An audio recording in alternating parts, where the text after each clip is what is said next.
¿Qué tal, chicas? ¿Cómo les va? Buenas noches, bienvenidas. ¿Cómo han pasado? Pueden prender la camarita igual, porfis, para empezar, ¿ya? Ok, chévere, muchas gracias por la espera. Así vamos a empezar con la clase. Ok, entonces...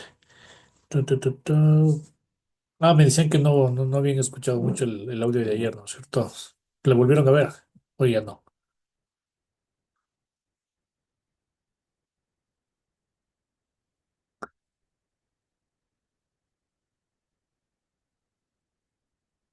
No, ya no. Ok, entonces, a ver, vamos a ponerles...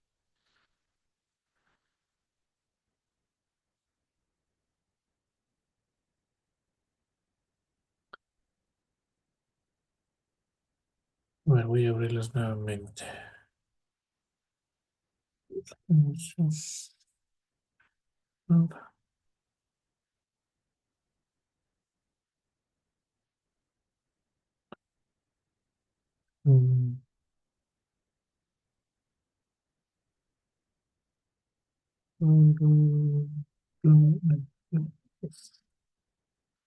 A ver, dame un segundito. Bueno, porque estábamos, pues que también doy clases, y les había comentado en una institución y había una evaluación del INEVAL, sí, para validar los conocimientos y demás. Entonces, ya se acabó casi 5:30 y ya no iba a alcanzar porque me cogió el tráfico de Quito y ya se complicó. Pues le decía arrancar un poquito más tarde. A ver, voy a ponerles. ¿Prefieren verlo desde cero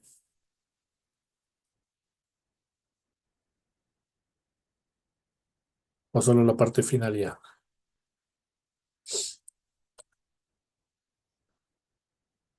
Yo creo que vemos la continuación de donde nos quedamos ayer, Inge. Ya, Ya, y cada quien, si quiere escucharlo nuevamente, porque lo escucha. ya, chévere. Para igual tener tiempo para poder alcanzar a verlo otra vez. Les voy a cambiar. A ver, esta es la siguiente.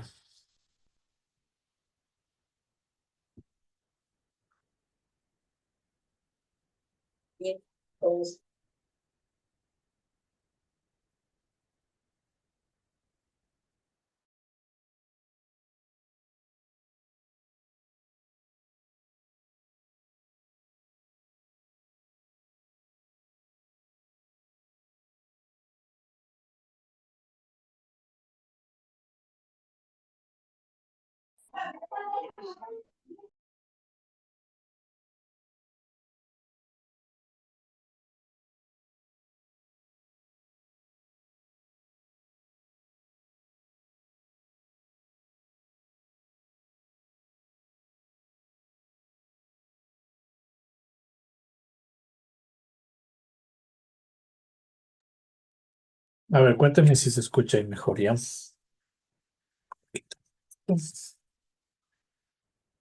a, a Lucía Andrade, a Carlos Báez, a Nati Horna, que es civil, de tesis Alan Larac. Sí, se escucha mejor.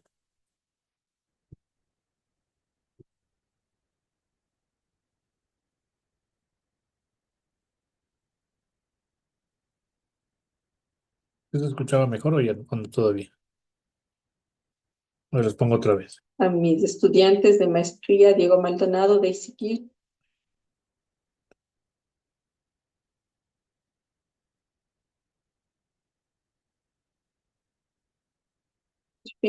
Guido Tamayo, y al doctor Armando Molina y al máster Sebastián Páez, que ahorita, profesor de la facultad, que ahorita hace su doctorado, Armando, que fue Prometeo, porque hemos trabajado todos en este tema.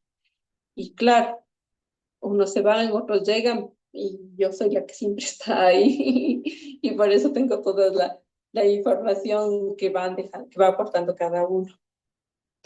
Muchas gracias y espero sus preguntas. Gracias, Carolina Bernal, muy amable, muchas gracias. Y te cuento que hay algunas preguntas, pero primero comencemos, que por ahí nos está alzando la mano Cristian. No sé si quieres habilitar el micrófono, Cristian, para que puedas formular tu pregunta verbalmente. Sí, buenas tardes. Mi nombre es Cristian Chávez. No sé si me escuchan claro. No mucho. Si puedes alzar un poquito más la voz, Cristian, por favor. Claro, tal vez ahí. Perfecto. ¿Me escuchan, tal vez? Perfecto, Sí, Cristian. quería nada más un poco, no sé si dar un pequeño punto de vista y después hacer una pregunta en sí.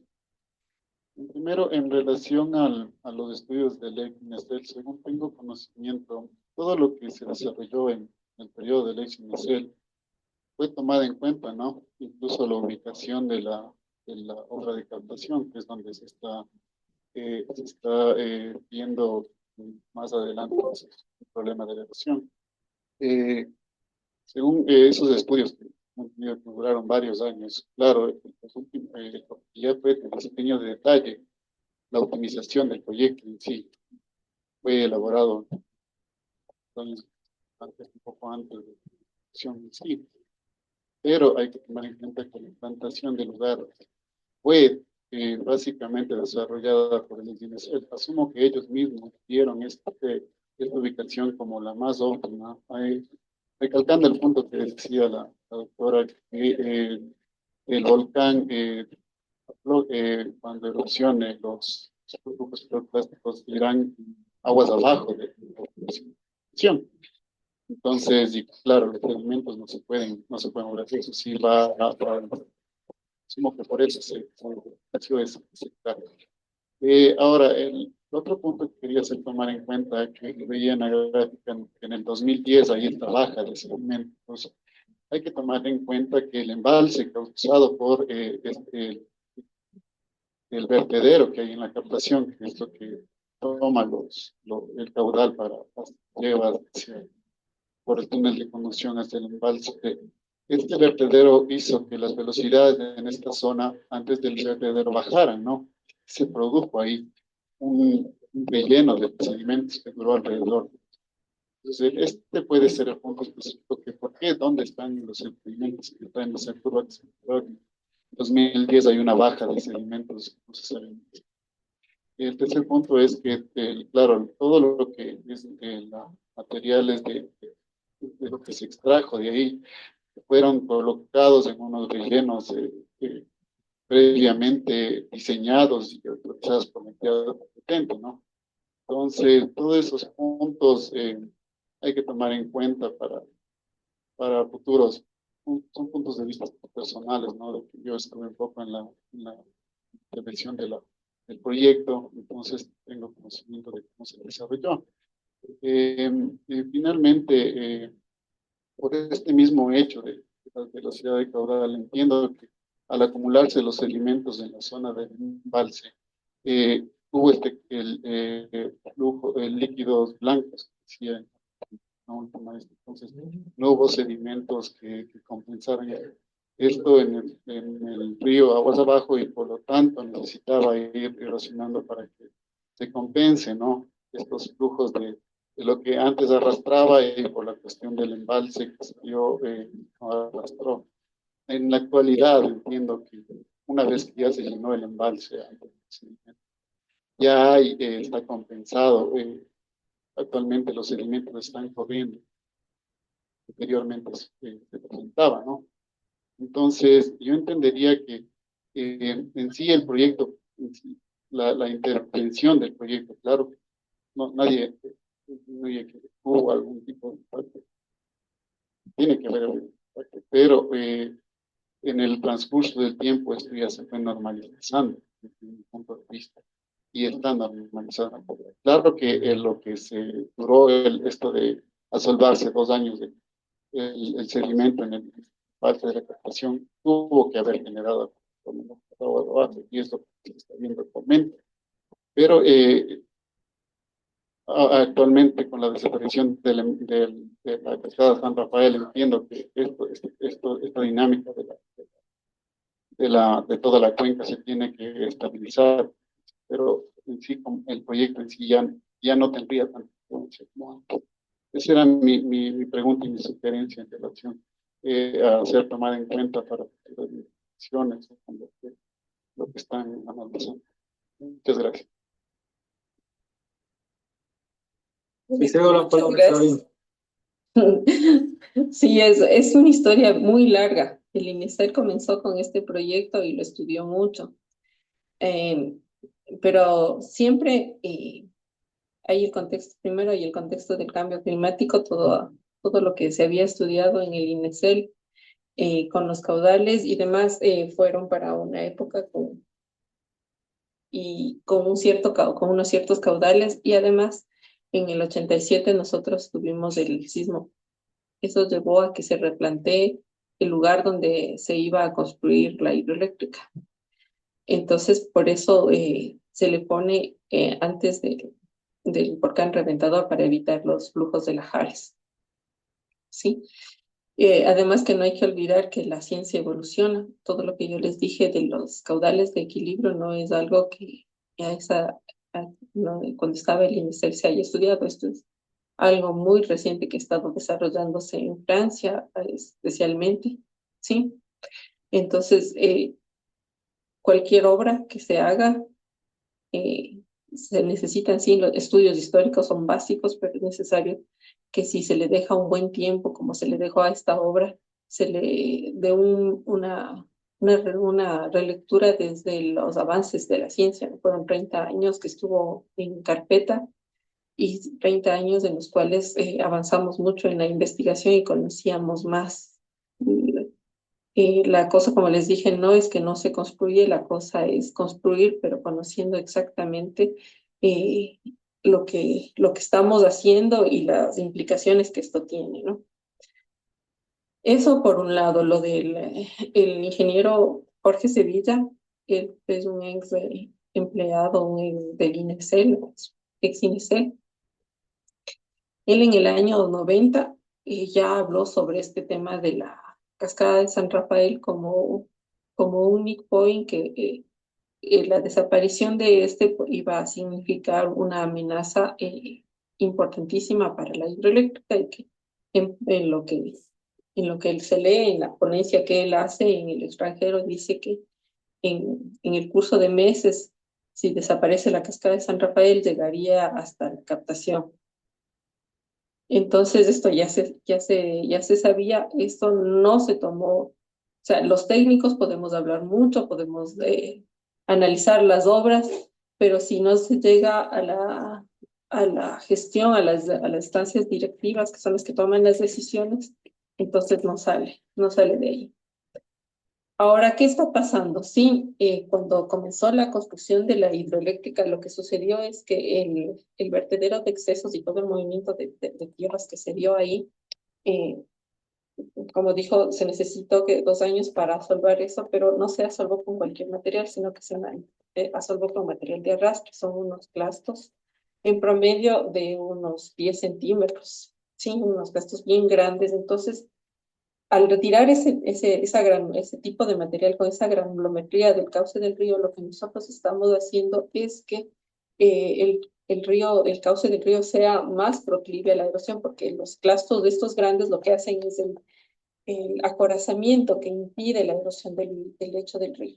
Entonces nosotros asolvamos aguas de arriba, aguas de abajo se quedó sin protección, entonces a ese es el fenómeno de aguas blancas, empieza a erosionar mucho más rápido, ¿sí? Entonces ya se provocó una afectación. Como les digo, no podemos decir fue esto o fue aquello la razón. Sabemos que tenemos un proceso de erosivo al cual tenemos que entenderlo para poder no repetir las mismas historias. Sí, hay que aprender. Ahora, el tema es esta erosión regresiva, cómo la manejamos para que no llegue a afectar. Ya está afectando oleoductos, carreteras, va a seguir afectando aún más las obras. ¿Y qué va a pasar en el caso de que llegue a la captación? Ese es el tema. Por eso hay que continuar la investigación. Listo, Carolina, muy bien, gracias. Una pregunta, Carolina.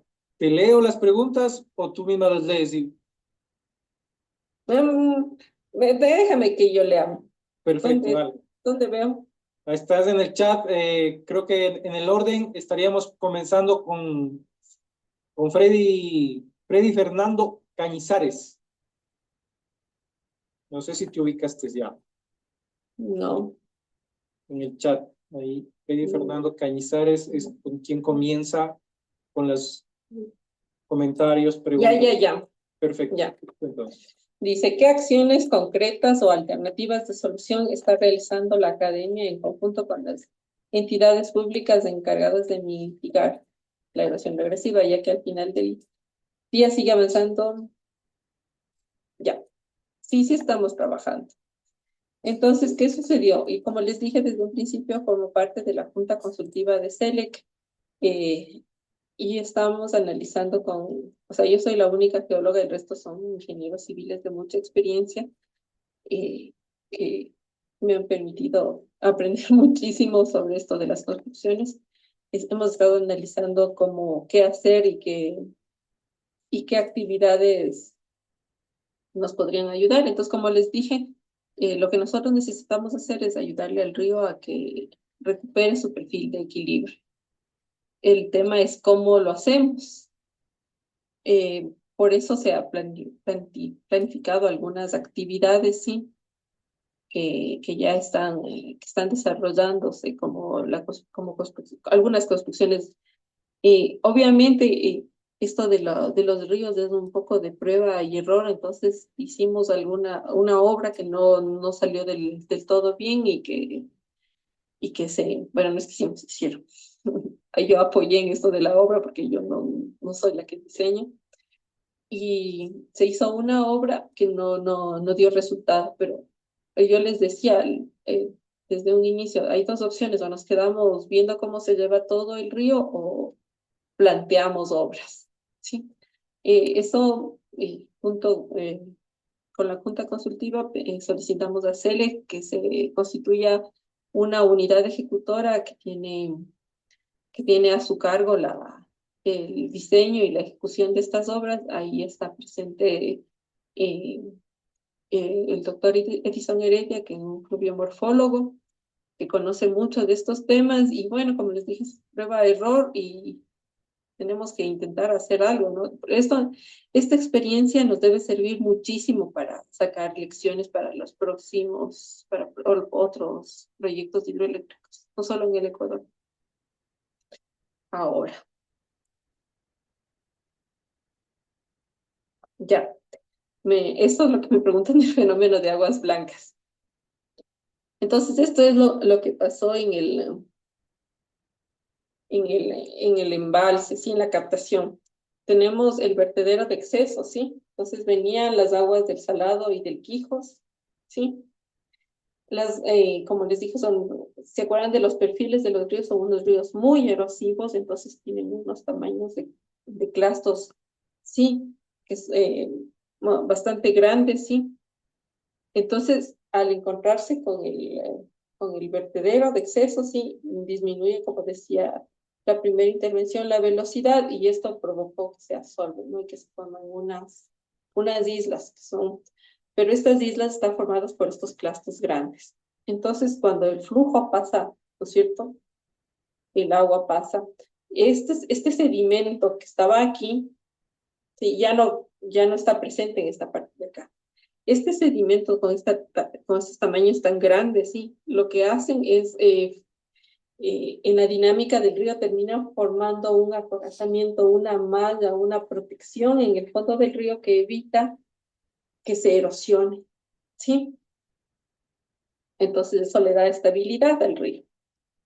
En el momento en el que yo le dejé sin este tipo de granulometría, ¿sí? Entonces empieza el río a erosionar rápidamente, ¿sí? Porque además tengo un desequilibrio en la cantidad de aguas, de agua y de sedimentos, ¿sí? Entonces el río, al verse desequilibrado y sin su protección, bueno, al verse desequilibrado, él responde con erosión. Erosiona las orillas y en el fondo. Pero encima más de esta erosión, al no tener la protección, empieza a infiltrarse y empieza a erosionar. Pero no va a erosionar en ese sitio, tiene que erosionar desde el nivel base. El nivel base estaba en la cascada de San Rafael. Entonces, Esto tal vez, ojalá haya logrado explicarles. Entonces, José Lozano dice, ¿algún modelo hidrológico que permita, mediante el apoyo con sensores del remoto, realizar predicciones o análisis de idoneidad si no se realizan ajustes y planes de ordenamiento en cuencas en función de las características físicas? Ya. Dice, ¿algún modelo hidrológico que permita, mediante el apoyo con sensores remotos, realizar predicciones o análisis de idoneidad? Y si no se realizan ajustes y planes de ordenamiento en cuencas en función de sus características biofísicas y socioeconómicas. Bueno, primero yo tengo que decirles que cada río es un universo, como les dije desde el principio. Entonces, lo que funciona en el Napo no necesariamente funcionará en Venezuela, en Colombia o en Chile, porque va a depender de muchas cosas, ¿no? Aquí en el Reventador había exceso de lluvias, la topografía, la geodinámica, entonces todo eso era una bomba. Pero nosotros utilizamos el SWAT, el Soil Water Assessment Tool, para ver si podíamos predecir los sedimentos. Eso hizo Guido Tamayo en su tesis. Entonces, cuando el Soil Water Assessment Tool nos predice solamente desde la ecuación de US del suelo, ¿sí?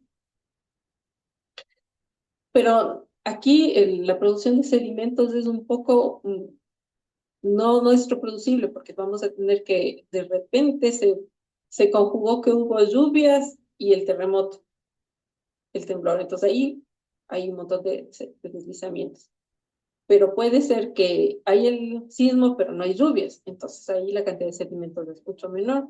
Entonces yo tendría que predecir cómo es cuando va a haber los sismos, que se conjuguen con lluvias, ¿no es cierto? Entonces, es demasiadas cosas para ponerle en un modelo, pero puede ser que si yo tengo una hidroeléctrica en un sitio donde no haya un factor geodinámico tan importante, entonces ahí yo sí puedo utilizar el SWAT. Sí. Entonces, como les dije, hay que analizar cada caso. Ahora, con sensores remotos, lo que yo puedo hacer, y lo de hecho se está haciendo, es para ver sedimentos de arrastres. Eso hizo un compañero en la Universidad Paul Sabatier. Pero como les digo, no del rompecabezas, hay que analizar todos los indicios que nos pueden dar, pero dependiendo de la cuenca en la que estemos tratando. Entonces, Álvaro Muriel dice que el geólogo Sevilla predijo en el 90, sí, eso es lo que les decía el ingeniero Jorge Sevilla, que era profesor de la Politécnica Nacional y también trabajaba en el INSEE.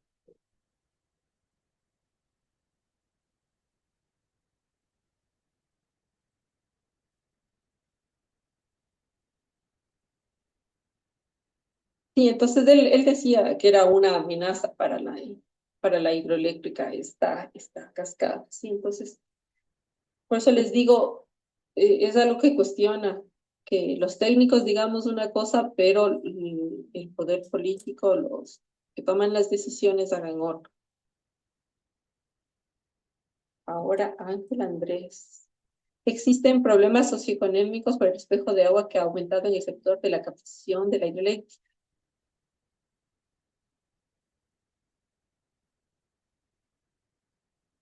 Bueno, eso de los afectados y demás soy yo.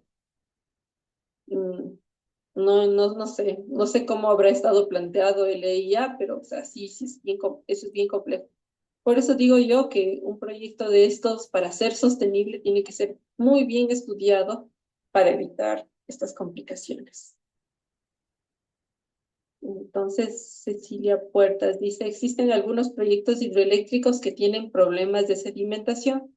Esto quiere decir que en general no se realiza una caracterización rigurosa de las cuencas antes de realizar los proyectos en nuestro país.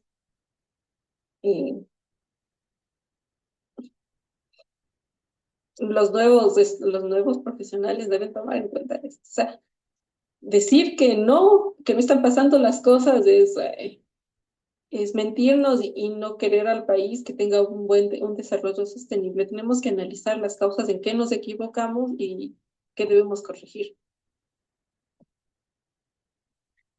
Se ha realizado una estimación del volumen total de sedimentos en lugares puntuales de la cuenca.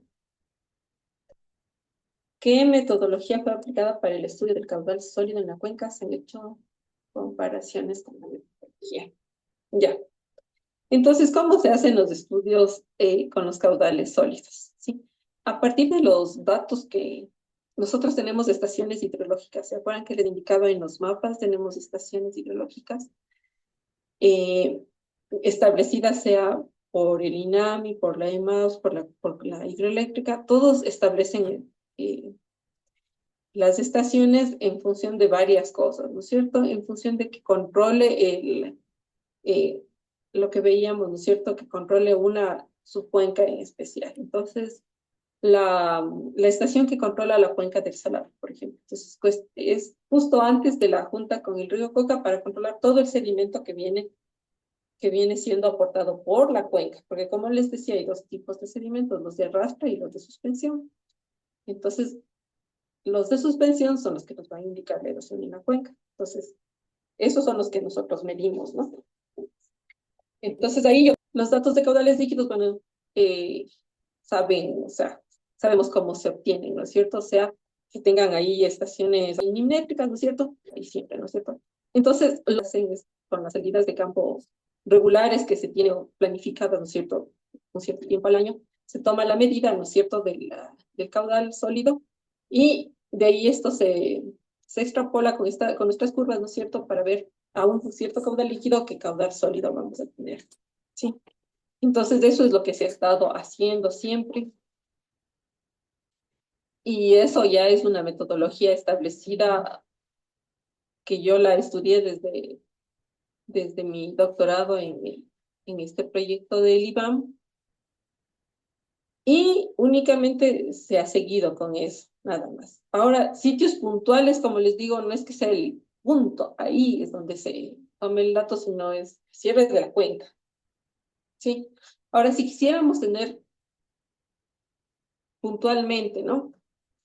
El movimiento de tierras que se realizó para la construcción de la hidroeléctrica, pero ahí se necesitaría tener los planos y hacer una reconstrucción batimétrica y todas esas cosas para ver el volumen.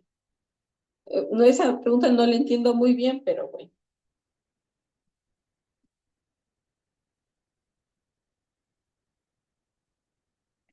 Buenas tardes. No sé si tal vez podría aclararle la pregunta. Sí, Muchas claro. gracias. Sí, es más porque yo hice un estudio igual en mi maestría sobre cálculo de volumen de sedimentos. Entonces, lo que hacíamos era el estudio en el punto de desembocadura, por decirlo, de la parte alta de una cuenca. Entonces, en ese punto, tanto contabilizábamos como el cálculo de caudal sólido, como un volumen total en un tiempo, obviamente, acumulado. Es decir, todo el volumen que ha llegado a pasar por ese punto. A eso me refería. Gracias. Ya, verás. No sé cómo hicieron porque nosotros utilizamos los datos del INAMI y entonces eso te da mensualmente los caudales. El caudal sólido, bueno, como yo les decía cómo se hizo, en base también a estos datos que se nos da con las curvas. Lo que yo sabía que hicieron en el sur del país, con la hidroeléctrica esta que tenemos al sur del país, esta grande, fue que eso sí, para estudiar exactamente cuánto se retenía, ellos hacían como trincheras en las cuales en un tiempo establecido determinaban el sedimento que se recogía. Eso sí ya es mucho más experimental. Yo hice esto a nivel de la cuenca, porque ellos querían ver el comportamiento también, porque en esa zona sí es bastante la erosión producto de la actividad antrópica, o sea, como agricultura, esas cosas.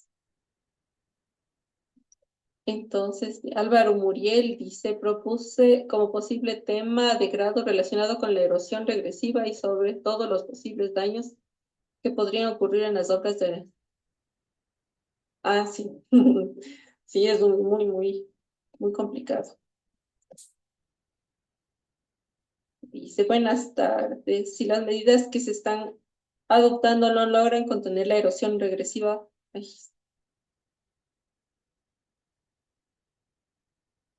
se ha estimado el tiempo en que la erosión llegaría al proyecto hidroeléctrico. Ah, ya. Entonces, ¿cómo se estima el tiempo en el que va a llegar? ¿Sí?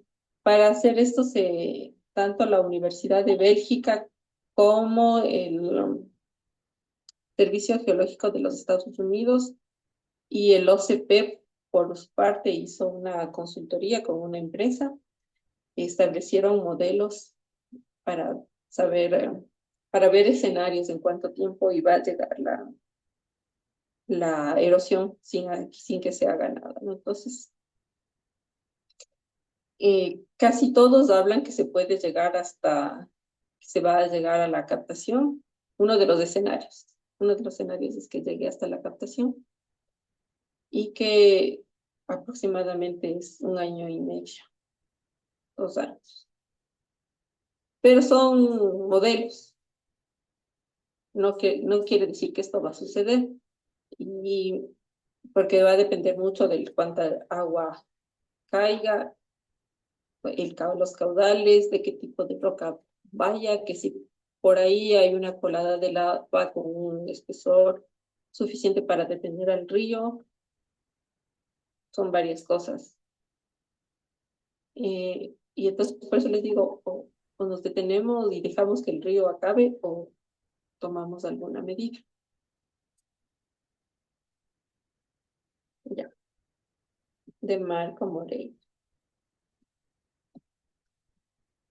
Dice, no existen suficientes datos hidrológicos y de sedimentología. El INAMI maneja la red básica nacional. Maneja la red básica nacional que tiene otros objetivos. El desarrollo de proyectos de aprovechamiento hídrico debería considerar este aspecto. Para el diseño, por tanto, no existe suficiente información.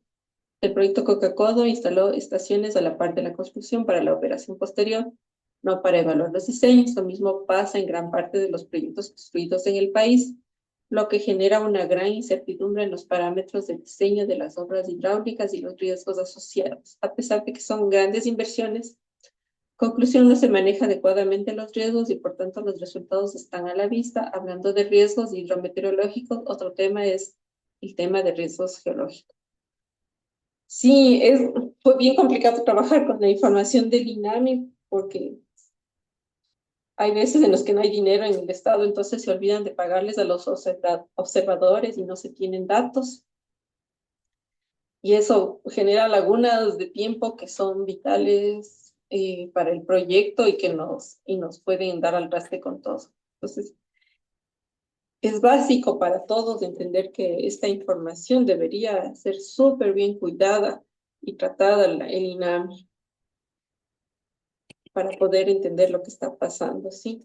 Y es una inversión demasiado grande para dejarle así a la suerte. Hay que invertir más en investigación, hay que invertir más en el INAMI, eso es muy cierto. Hay que invertir más en estaciones. Gracias. Muy bien, Carolina. Me parece que la doctora Ana Lucía Valareso, me parece que alzó la mano. No sé si doctora nos está escuchando, tal vez quiere intervenir.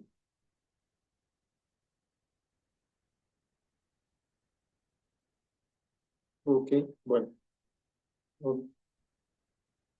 Carolina, yo te agradezco por el tiempo, por la predisposición. Hay muchas cosas. Esperemos que a futuro, pues, y ya vienen las épocas de elecciones, pues las autoridades, la situación se tome cartas en el asunto, porque la cuestión sí es bastante delicada. O sea, es sumamente delicada y hay muchas áreas que las que tienen que intervenir, y el presupuesto y la situación económica que tiene el país, y esto que tú mencionabas en algún momento dado con respecto a la situación del petróleo, por ejemplo, los canales o el SOTE principalmente, cómo se puede ir afectado en el tiempo, y esto implicaría también nuevamente complicaciones en la parte económica. Pues bueno, 14:10 en Radio AM y Chincha, que nos está retransmitiendo por www.radioeltiempo.com. Agradecemos a todos los asistentes. Gracias, Carolina. Quisiera dejarte con tu mensaje final. ¿Cuál es tu punto de vista? Y pues bueno, eso es la idea final que tú puedas comentar hacia todos las personas que te hemos acompañado durante esta jornada. Hay varias cosas, ¿no? Por un lado, como docente de la Politécnica, yo reconozco la necesidad de seguir profundizando en la investigación sobre nuestros ríos. No conocemos los modelos que fueron desarrollados para otras realidades. Necesitamos que gente nuestra se preocupe de nuestros ríos y trabaje y desarrolle proyectos, desarrolle modelos para poder aprovechar de mejor manera todas las obras de infraestructura que hagamos. Y la segunda, las autoridades, es que es necesario, es básico hacer una gestión de cuenca hidrográfica, porque ahora hemos puesto todos los huevos en una misma canasta y estamos afrontando las consecuencias de tener tanta obra estratégica en una cuenca y que se nos cae una, se cae como dominó todo. Entonces, la apuesta por la investigación y la planificación por cuencas hidrográficas. De hecho, Carolina, gracias nuevamente, gracias a todos ustedes. Esperamos que nos acompañen en los próximos eventos que tengamos por parte de la Escuela de la Facultad de Ingeniería Civil, este ciclo de conferencias que tenemos. Agradecemos a todos por la asistencia, agradecemos a Radio El Tiempo, como les había comentado. Esto lo pueden ustedes próximamente, en los días futuros, estaremos subiendo esta grabación de esta conferencia para las personas que no hayan podido o que también quieran nuevamente recapitular un poco para que saber qué es lo que se está sucediendo. Esperemos que para futuro esta situación ya vaya mermando, que haya solución, al menos para el país principalmente. Eso se espera. Gracias, Carolina. Gracias a todos. Una buena jornada de sus actividades. A cuidarse, por favor. A cuidarse por esto de la pandemia.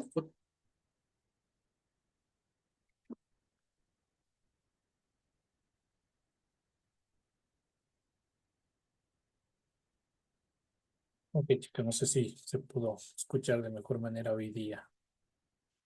Pero bueno, no sé si qué les pareció algún punto importante que quisieran comentar de esta charla que les compartí. Esta charla fue realizada en época de pandemia, ¿no? Justamente cuando eh, colapsó la cascada de San Rafael.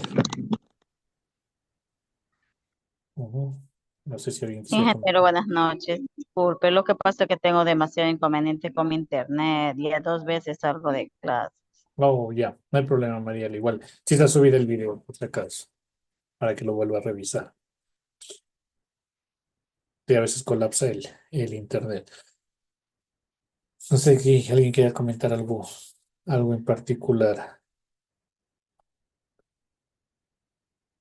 ¿No? Sí sabían, sí conocieron tal vez la cascada de San Rafael. Digo conocieron porque ya no existe, ¿no? Inge, le escucho bajitito el audio, no sé si soy yo o es todo. A ver, ahí sí le puse todo el audio. Sí, me llamo. ¿Y los demás sí me escuchan bien? María, Mariela, Naomi.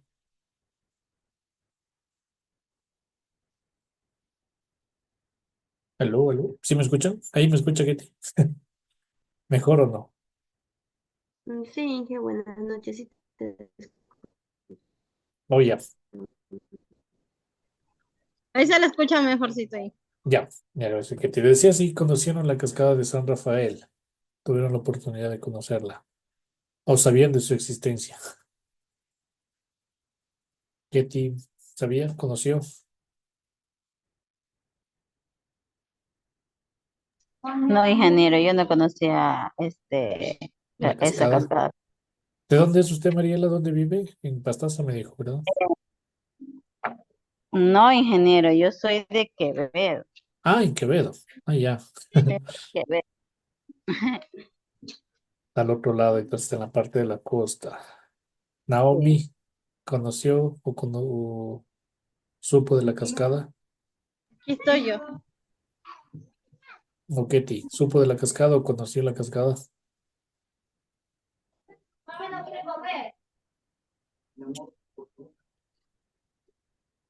¿No? Bueno, era una cascada que estaba en la parte oriental, ¿sí? Y como mencionaba ahí en el video, era justamente una de las entradas para ir al oriente, para el lago Agrio. Había un ingreso y se la veía, bueno, medio distante, pero sí se la avanzaba a, a divisar.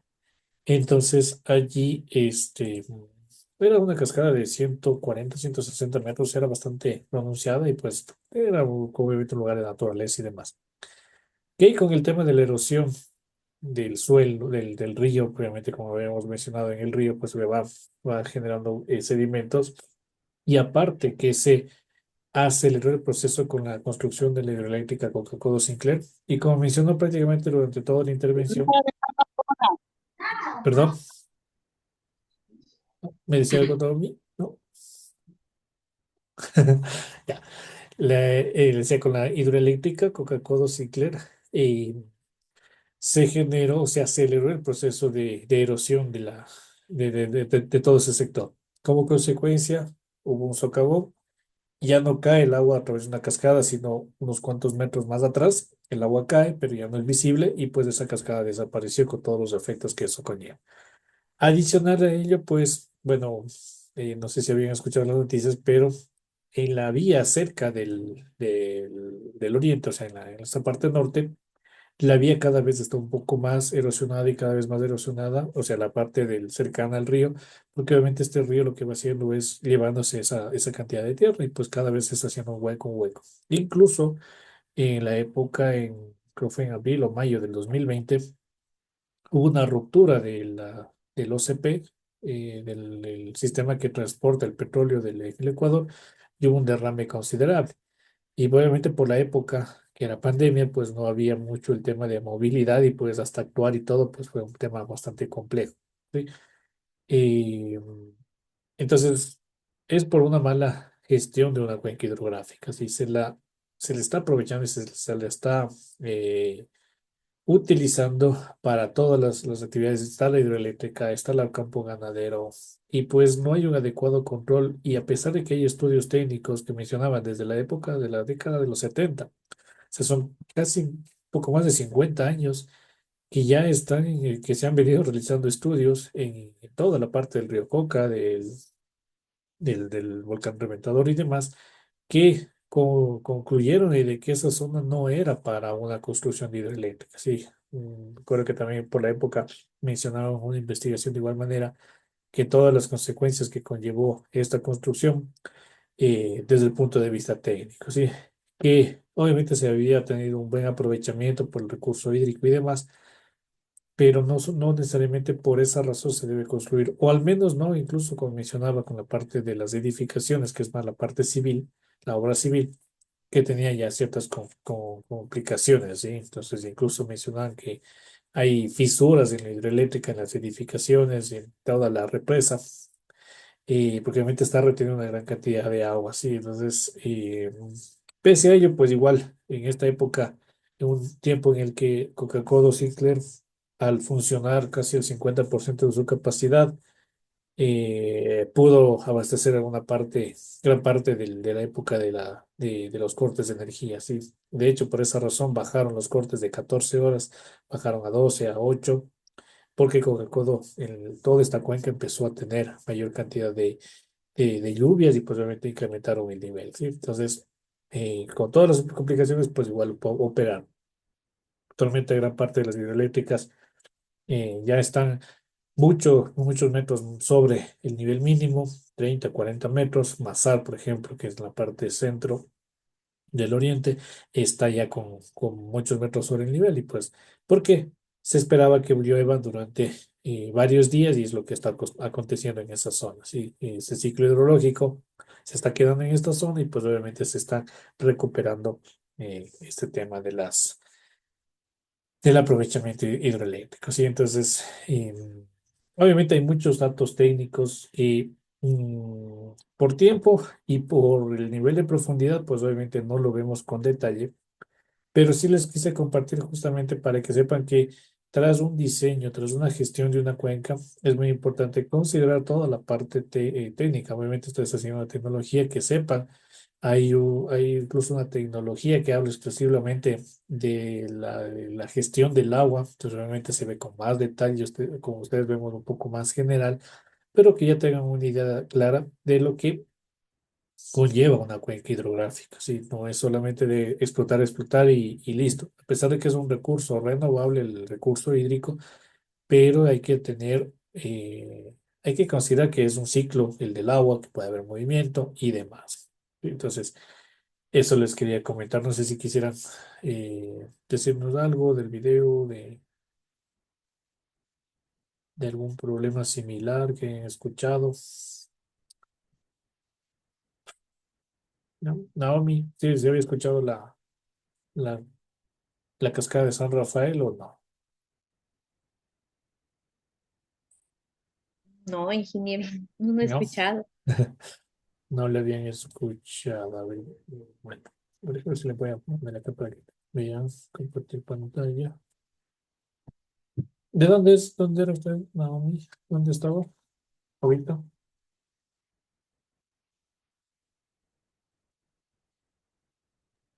Inge me preguntó algo Sí, ¿de dónde es? del oriente, ¿En qué parte? de Joya de los Sánchez. Oye, y no, Ya no digo fue oriente, porque le del queda oriente. bastante cerca.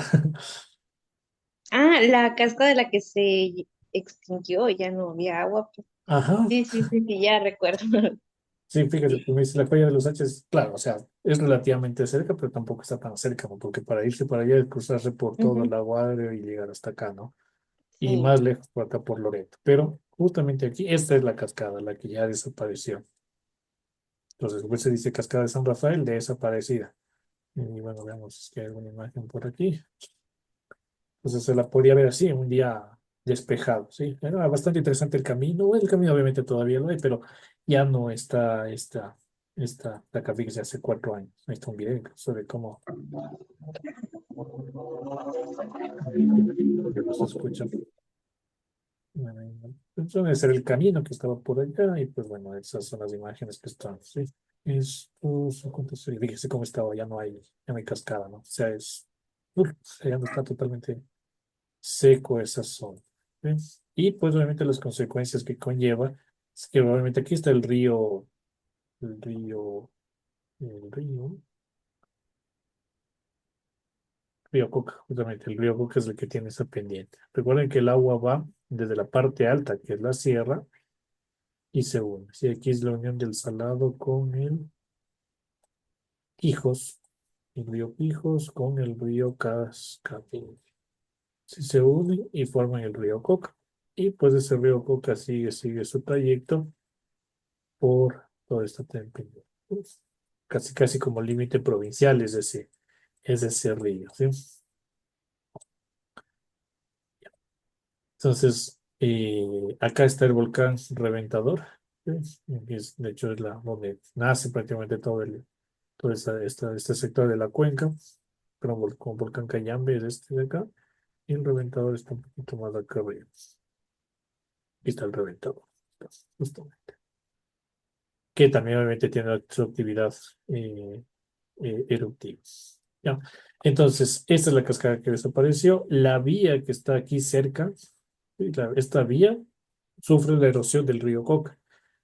E inclusive, eh, gran parte de un tiempo determinado, me parece que fue el año anterior, hasta el año anterior, o sea, 2023 más bien dicho, perdón, sufrió y estaba cerrada la vía. El único acceso para llegar al oriente era por Loreto, Coca, toda esa parte, la parte norte, ¿no? Entonces, esta vía era cerrada. Así que hoy está con el peligro un poco relacionado con ello, pero igual existe. ¿Sí? Entonces, es una forma, es esta la cascada de lo que hablaba justamente el video. ¿Ok? Mm, Listo. Entonces, si en algún momento están por la parte norte, no, nororiente, pasan por aquí, pues ya no va a haber esa cascada, pero igual sigue estando la naturaleza allí vigente. Ok, a ver,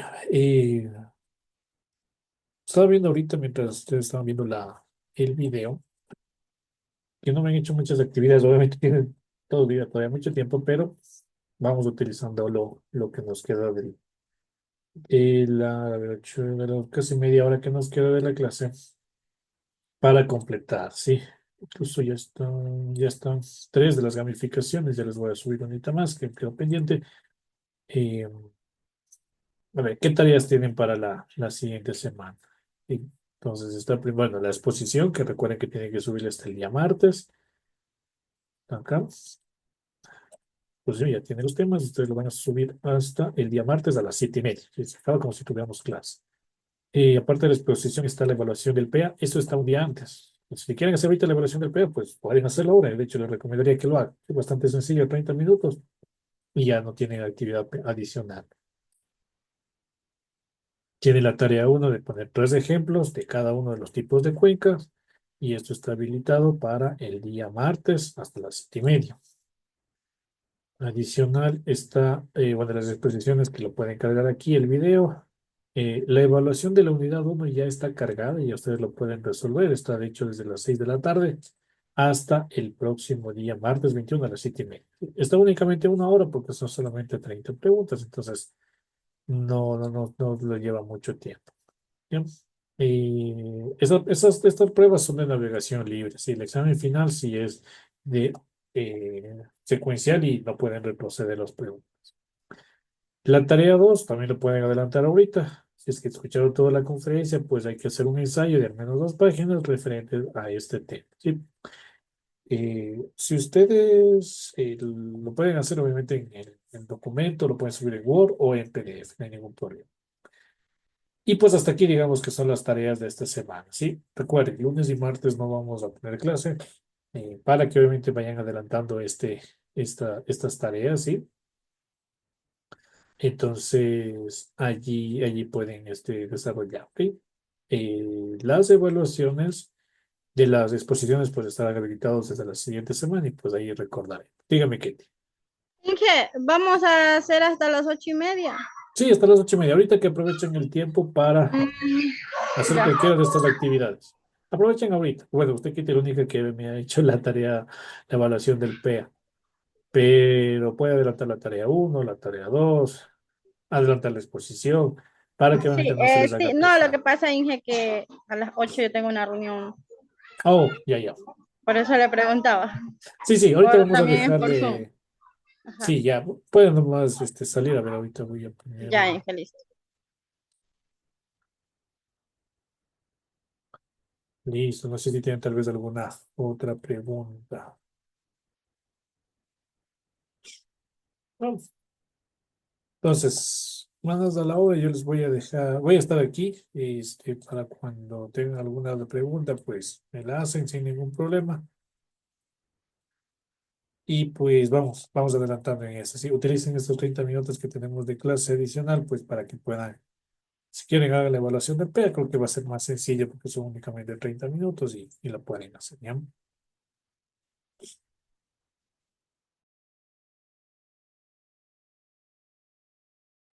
Listo, ingeniero, muchas gracias. Ya voy a hacer la evaluación.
regresé.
Listo, chicas, entonces vamos a quedar hasta acá ya.